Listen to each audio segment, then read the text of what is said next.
ভেতরে আসতে পারি? হ্যাঁ হ্যাঁ, আসুন আসুন।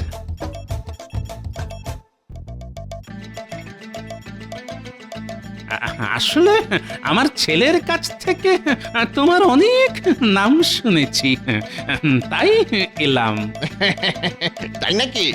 তা আপনাকে তো চিনলাম না, দয়া করে আপনার পরিচয়টা যদি দিতেন। আমি হলাম ওই কৃষ্ণনগরের শ্রেষ্ঠ ময়রা ভোলার বাবা। কি সৌভাগ্য আমার! আজ আমার দোকানে আপনার পদধূলি পড়লো। কিছু মনে করবেন না, আমি আপনাকে ঠিক চিনতে পারিনি। তা আপনার জন্য কি করতে পারি বলুন? আসলে ওই তেমন কিছুই নয়।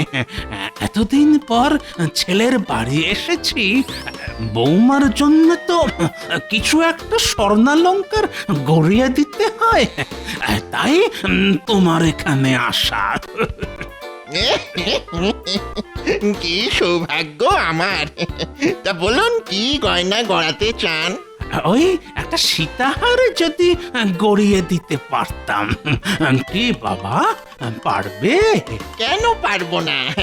আমার হাতের সীতাহারের খুব কদর এখানে। স্বয়ং রানীমার সীতাহার তো আমি তৈরি করে দিয়েছি। ভালো ভালো ভালো, খুব ভালো। তা ভালো রকম একটা সীতাহার তৈরি করতে কত পড়বে বাবা? আমার দোকানে প্রথম এলেন, তাই খুব একটা বেশি চাইবো না, ওই 500 টাকা দেবেন। মাত্র 500? আমাদের বর্তমানের শাকরা হলে নিধিন পক্ষে 700 টাকা চেয়ে বসতো। আসলে সব ঠগের দল। ঠিক বলেছেন, অধিকাংশ শ্যাকরারাই এরকম, সব সময় খদ্দেরকে ঠকানোর মতলব। কেউ ওজনে কারচুপি করে, কেউ খাদ মেশায়, কেউ বা অহেতুক বাড়তি টাকা চায়। তোমায় দেখে বুঝেছি বাবা, তুমি সেই দলে পড়ো না। সবই আপনাদের আশীর্বাদ। তা বাবা, আমার কিন্তু কালকের মধ্যেই সীতাহারটা চাই, কারণ পরশু ভোরেই আমি আবার বর্তমানে ফিরে যাব। পরশু? হ্যাঁ বাবা, পরশু। ঠিক আছে, বানিয়ে দেব, বানিয়ে দেব। আমি তাহলে আজ উঠি, কাল ঠিক এই সময় এসে নিয়ে যাব। টাকাটা না হয় ওই সময় দেব। ঠিক আছে ঠিক আছে, নেবার সময়ই না হয় টাকা দেবেন। হাজার হোক, আপনি ভোলা ময়রার বাবা বলে কথা।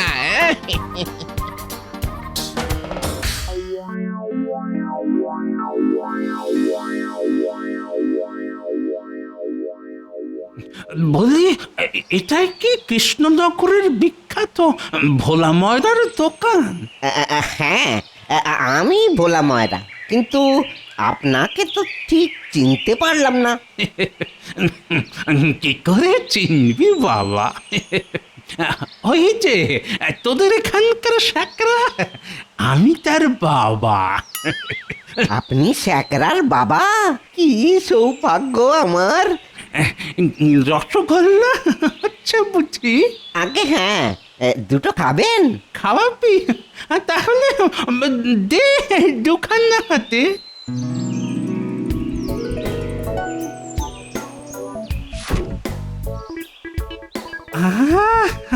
কি অপূর্ব স্বাদ!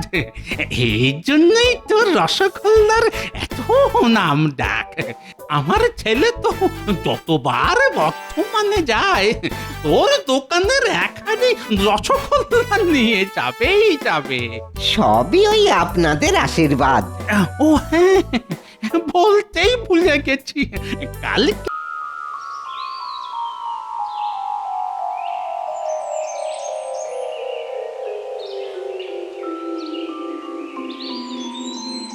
ওই গো, বেশ টাটকা দেখে 10টা রসগোল্লা দাও তো ভোলা। নগদে না ধারে?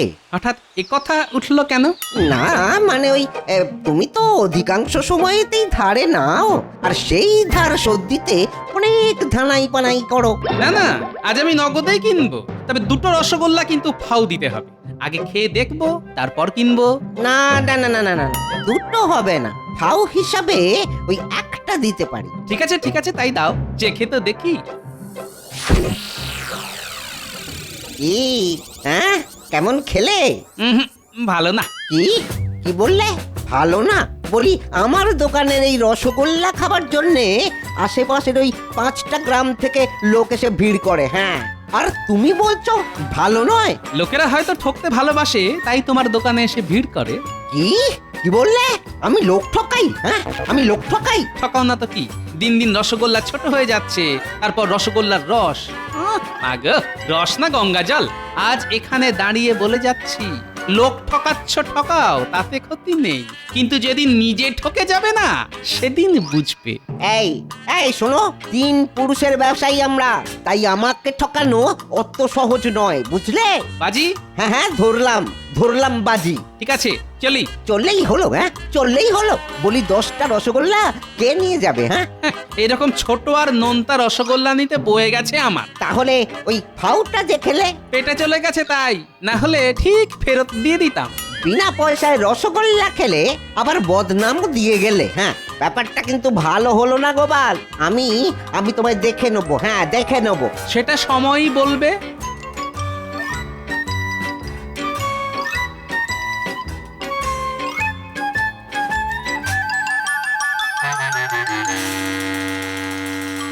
উমা, এসে গেছো? হ্যাঁ, আমি কখন থেকে তোমার জন্য হাপিত্তেশ করে বসে আছি গো। কি ব্যাপার, বাড়িতে পা দিতে না দিতেই এত খাতির কেন? নিশ্চয়ই কোনো মতলব আছে। কেন গো গিন্নি, হাপিত্তেশ করে বসে আছো কেন? আরে মালপোয়া ভেজেছি না। মালপোয়া আমার জন্যে?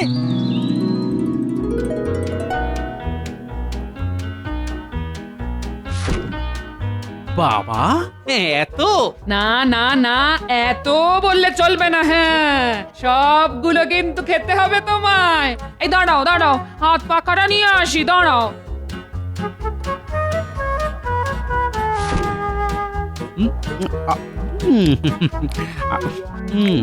বাতাস করতে করতে মালপোয়া খাওয়ানো, না, ব্যাপারটা তো ঠিক বোঝা যাচ্ছে না। হ্যাঁ গো, কেমন খেতে হয়েছে বললে না?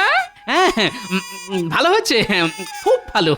হ্যাঁ গো, একটা কথা বললে রাগ করবে না বলো? না না, মনে করবো কেন, বলো না কি বলবে? এই বলছিলাম কি, এই রাজ্যোতিষীর বউ না কি সুন্দর একটা সীতাহার গড়িয়েছে। এই, আমায় একটা সীতাহার গড়িয়ে দেবে? হ্যাঁ, কি হলো, বিষম লাগলো? জলকা বলছি কি গো, একটু গড়িয়ে দেবে গো? দেখো, অনেক কিছুই তো তোমায় গড়িয়ে দিতে ইচ্ছে করে বুঝলে। মাঝে মাঝে মনে হয় সোনাই মুড়ে দিই তোমার সর্বাঙ্গ, কিন্তু কি করব বলো, অত টাকা তো আর আমার নেই গিন্নি। এই শোনো, বিয়ের পর থেকে না ওই একই কথা শুনতে শুনতে কান আমার পচে গেছে। বাজার করে আনতে বললেও টাকা নেই, আবার গয়না গড়িয়ে দিতে বললেও টাকা নেই। বলি সব টাকা যাচ্ছে কোথায়? কোথায় যাচ্ছে জানো না? সব তো যাচ্ছে তোমার ওই পেটে, সর্বক্ষণ শুধু খাই আর খাই। কি, আমি এত খাই? হ্যাঁ, খাওয়াই তো, বিয়ের সময় তো ছিলে ডিগডিগে রোগা, খেয়েই তো এরকম হুমদো মোটা হয়েছে। এত বড় কথা, তোর সংসার নিকুচি করেছে মালপোয়া।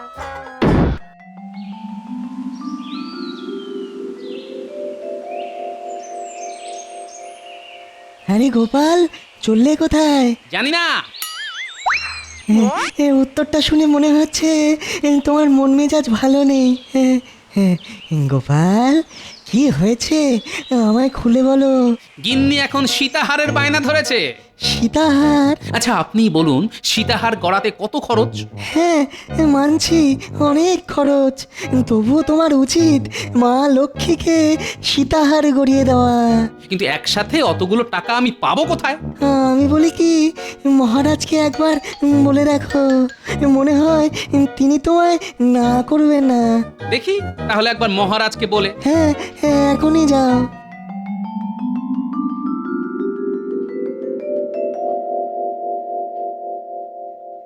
মহারাজের কাছে না হয় যাব, কিন্তু সীতাহার গড়াবার জন্য কত টাকা চাইবো সে সম্বন্ধে তো কোনো ধারণাই নেই আমার। তাহলে একটা কাজ করি, আগে একবার শ্যাকরার দোকানে গিয়ে জেনে আসি ঠিক কত টাকা লাগবে একটা সীতাহারের জন্য।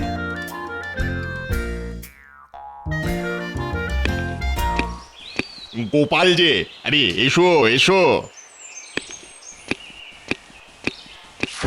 তা বলো কি প্রয়োজনে? কোনো গয়না টয়না গড়াতে দেবে নাকি? না মানে এখনই হয়তো দেব না, শুধু জানতে এলাম ওই একটা সীতাহার গড়াতে কত টাকা লাগবে। তা ভালো মতন একটা বানাতে কম করে 500 টাকা মতো পড়বে। হ্যাঁ কি বললে? 500? আরে এই দাম শুনে চমকে উঠলে যে, খুব তো একটা বেশি বলিনি। একটা সীতাহার বানাতে কত সোনা লাগবে জানো? শুধু সোনার কথা বলছো কেন ভাই? তার সঙ্গে কতটা খাদ মেশাবে তার কথাটাও বলো। কি যে বলো না, আরে ভাই, খাদ না মেশালে সোনা জুড়বো কি করে? আরে রাখো তোমার সোনা জোড়া। হ্যাঁ, সোনা জোড়ার অছিলায় গয়নায় যে খাদটা মেশাও সেটা তো মূল ওজন থেকে বাদ দাও না, তখন তো নিত্যিতে মেপে দেখিয়ে দেবে এত ভরি অত ভরি। দেখো, যুগ যুগ ধরে এটাই চলে আসছে। হ্যাঁ, কিন্তু এটা তো লোক ঠকানো। দেখো ভাই, অত কথায় কাজ কি? গড়াতে হলে দেবে, না হলে চলে যাবে। খামোখা লোক ঠকাবার বাহানা তুলে লাভ কি? বুঝতে পেরেছি, লোকও ঠকাবে আবার কিছু বলতে গেলে তেজও দেখাবে। ঠিক আছে, ঠকাচ্ছ ঠকাও, তবে যেদিন নিজে ঠগের হাতে পড়বে না সেদিন বুঝবে। দেখো, ঠগের ভয় আমাকে দেখিও না। হ্যাঁ, আমরা হলাম সাতপুরুষের শেকরা, আমাকে ঠকানো অত সহজ নয়, বুঝেছ? বাজি, এই ধরলাম বাজি, এখন তুমি আসতে পারো। বাজি।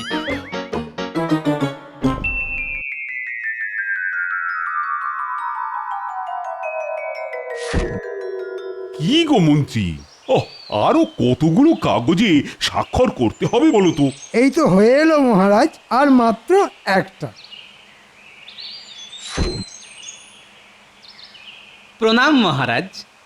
আরে গোপাল যে, এসো এসো এসো। তা বলো কি খবর? মানে খুব বিপদে পড়ে আপনার কাছে এসেছি মহারাজ। মানে ওই ওই একটা সীতাহারের জন্য আপনার বৌমা খুব বায়না করছে মহারাজ। তা বায়না যখন করছে তখন আর দেরি করছো কেন? গড়িয়ে দাও। বেটা নিশ্চয় টাকার ধান্দায় এসেছে। কি করে গড়িয়ে দেব বলুন? শ্যাকরার কাছে গিয়েছিলাম, ও বলল 500 টাকা পড়বে, কিন্তু অত টাকা তো আমার কাছে নেই। কি গো মন্ত্রী, রাজকোষ থেকে গোপালকে কি 500 টাকা দেওয়া যায়? কি বললেন? 500? না না মহারাজ, রাজকোষে এখন 500 টাকা হবে না। সদ্য নবাবকে খাজনা পাঠানো হলো। তাহলে আর কি করা যাবে? দেখো গোপাল, তোমাকে টাকা দেবার খুব ইচ্ছেই ছিল আমার, কিন্তু শুনলে তো রাজকোষে টান। ঠিক আছে ঠিক আছে, কিছুদিন পরে না হয় চেয়েও, তখন না হয় চেষ্টা করে দেখবো। হুমদমুখ মন্ত্রী মশাই ইচ্ছে করে টাকাটা দিল না। ঠিক আছে, আমিও বুঝে নেব। ঠিক আছে মহারাজ, টাকা না থাকলে আপনি আর কি করবেন? তবে আমার জন্য যে ভেবেছেন এতেই আমি ধন্য। আসি মহারাজ।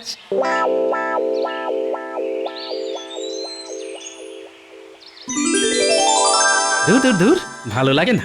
ভেবেছিলাম মহারাজের কাছে চাইলেই পেয়ে যাব, কিন্তু বদমাস মন্ত্রী এমন চটকে চণ্ডী করে দিল। এখন যে কি করি? পেয়ে গেছি, গিন্নির সীতাহারের উপায় পেয়ে গেছি। আমায় 500 রসগোল্লা বানিয়ে দিতে পারবি বাবা? কেন পারবো না? আপনি হুকুম করলেই পারবো। তাহলে ওই 500টা রসগোল্লা বানিয়ে রাখিস, কাল আমি ঠিক এই সময়ই আসবো। চলি রে বাবা, ভালো থাকিস।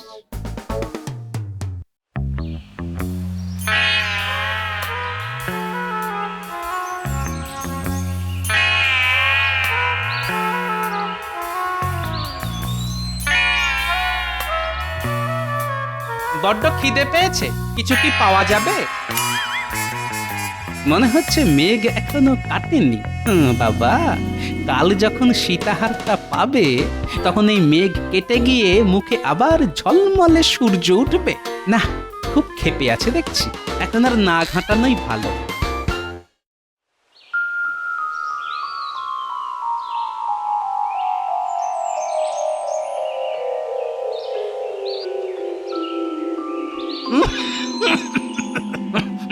বাবা, আরে আপনি আসুন আসুন।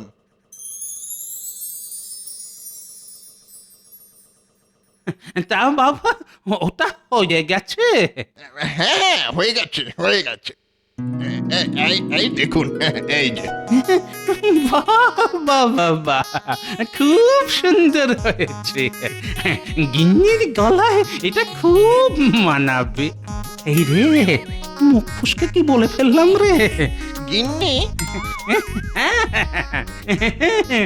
গিন্নি মানে ওই আমার ভোলার গিন্নি, মানে আমার বৌমা। ও, তাই বলুন। টাকাটা কিন্তু আমার ছেলের কাছ থেকে নিয়ে নেবে বাবা। ভোলা ময়রার কাছ থেকে? দেখুন না, টাকাটা আমি দিতে চেয়েছিলাম, কিন্তু তা শুনে ছেলের কি রাগ।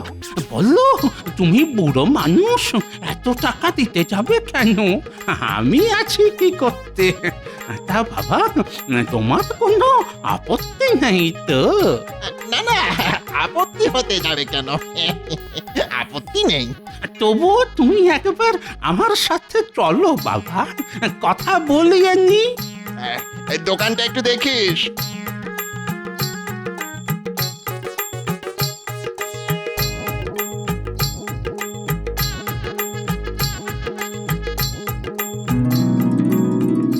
বাবা ভোলা, ওই 500 এই শ্যাকরাকে দিয়ে দিস বাবা।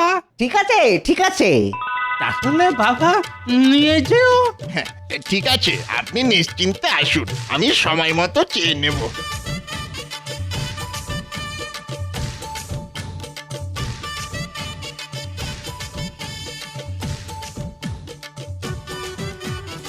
গিন্নি, গিন্নি, দেখো তোমার জন্য কি এনেছি।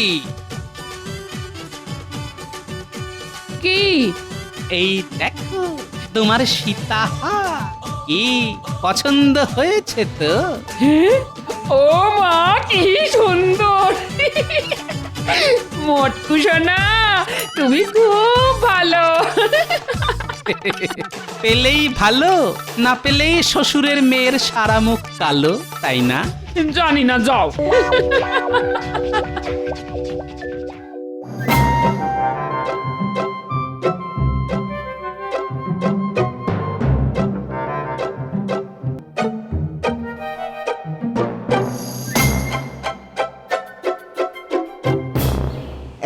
নাও হে সাকরা, নাও এই 500 রসগোল্লা নাও। এই রসগোল্লা নিয়ে আমি কি করব? কেন, তোমার বাবাই তো বলে গেছে, আর সেটার কথা তো তোমাকে শুনিয়েই বলে গেল। না না, রসগোল্লার কথা তো হয়নি, টাকা দেবার কথা হয়েছিল। আর আর আমার বাবা তো অনেকদিন আগেই মারা গেছেন। সে কি, তাহলে আমায় যে বললো ও তোমার বাবা? আরে আরে, আমার কাছেও তো ওই একই পরিচয় দিয়েছে, ও নাকি তোমার বাবা। সে কি, লোকটা তাহলে ওই দুজনকেই ঠকিয়েছে? তোমার ঠকা তো মাত্র 500 রসগোল্লার উপর দিয়েই গেছে, কিন্তু আমার ঠকা তো 500 টাকার সীতাহার। হায় হায় হায়, দত্তরটা কি ঠকানটাই না ঠকিয়ে গেল আমাদের। চলো চলো, ওই মহারাজের কাছে যাই। কিন্তু কিন্তু এখন তো রাজসভা বন্ধ হয়ে গেছে। তাহলে তাহলে কাল সকাল সকাল যেতে হবে। হ্যাঁ, ঠিক রাজসভা শুরু হলেই।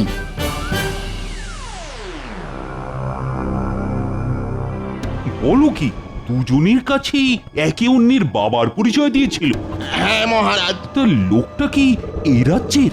দেখে তো মনে হয়নি মহারাজ, বলেছিল তার বাড়ি নাকি বর্ধমানে। লোকটাকে দেখতে কেমন বলো তো? এক মুখ পাকা দাড়ি, মাথায় পাকা চুল, হাতে লাঠি। হ্যাঁ হ্যাঁ, লোকটা কিন্তু বেশ মোটা, হ্যাঁ হ্যাঁ, খুব মোটা। মোটা সোটা আমার সীতাহার। আচ্ছা, বউয়ের সীতাহার গড়িয়ে দেবার জন্য গোপাল মহারাজের কাছে 500 টাকা চাইতে এসেছিল না? দুয়ে দুয়ে কেমন 4 মনে হচ্ছে। এই সুযোগ গোপালকে এবার হাতে নাতে ধরতে হবে। কি মহারাজ, জোচ্চোর ধরা পড়বে তো? অবশ্যই পড়বে, পালিয়ে আর যাবে কোথায়? জোচ্চোর যদি ঘরের হয় তাহলে সে কি আর ধরা পড়বে? তার মানে এই কি বলতে চাইছো কি তুমি? বলতে চাইছি এ কাজ গোপালের। গোপাল? সেদিন আপনার কাছে বউয়ের সীতাহারের জন্যে গোপাল 500 টাকা চাইতে এসেছিল না? হ্যাঁ, আমার কাছেও তো সীতাহারের দাম করতে গিয়েছিল। এসব এসব কি শুনছি? ঠিকই শুনেছেন মহারাজ, আমি বুড়ো সেজে ওদের দুজনকে ঠকিয়েছি। হ্যাঁ, এ কথা নিজের মুখে স্বীকার করতে লজ্জা করছে না? ছি ছি ছি ছি ছি ছি। তুমি এত বড় জোচ্চোর! আমি কোনো জোচ্চুরি করিনি মহারাজ, ওরা আমার সঙ্গে বাজি ধরেছিল যে ওদের নাকি ঠকানো যায় না, তাই ঠকিয়ে দেখিয়ে দিলাম 2 পুরুষ 10 পুরুষের ব্যবসায়ীকে হাসতে হাসতে ঠকানো আমার বাঁ হাতের খেলা। ওলা ময়রা, শেকরা, এইসব কথা সত্যি? হ্যাঁ মহারাজ, সত্যি। তাহলে আর কি, বাজি ধরে হেরে গেছো? গোপাল তোমাদের হারিয়ে ভূত করে দিয়েছে। গোপাল, তোমার এই বুদ্ধির জন্য আমি তোমাকে 1000 টাকা পুরস্কার দেব। দিয়ে দিন তো মহারাজ, ওই টাকা আমি ছুঁড়ে মারি শেকরা আর ভোলার মুখে। তবে একটা নালিশ আছে মহারাজ, শেকরা আজকাল গয়নায় বড্ড খাদ মেশাচ্ছে, আর ভোলা রসগোল্লার রসে চিনি দিচ্ছে কম, মানে লোক ঠকাচ্ছে। ওদেরও এই ঠকানো বন্ধ করতে হবে মহারাজ। কি শেকরা, ও ভোলা, কানে গেছে? গেছে মহারাজ। আর আমরা এ কাজ করব না, কখনো না। ধুর, এবারেও গোপালকে কিচ্ছুটি করতে পারলাম না। গোপাল তাহলে ঠগের ছদ্মবেশে চৌকিদারের কাজটাই করেছে, কি বলো? হ্যাঁ, একদম ঠিক মহারাজ, গোপালের জবাব নেই।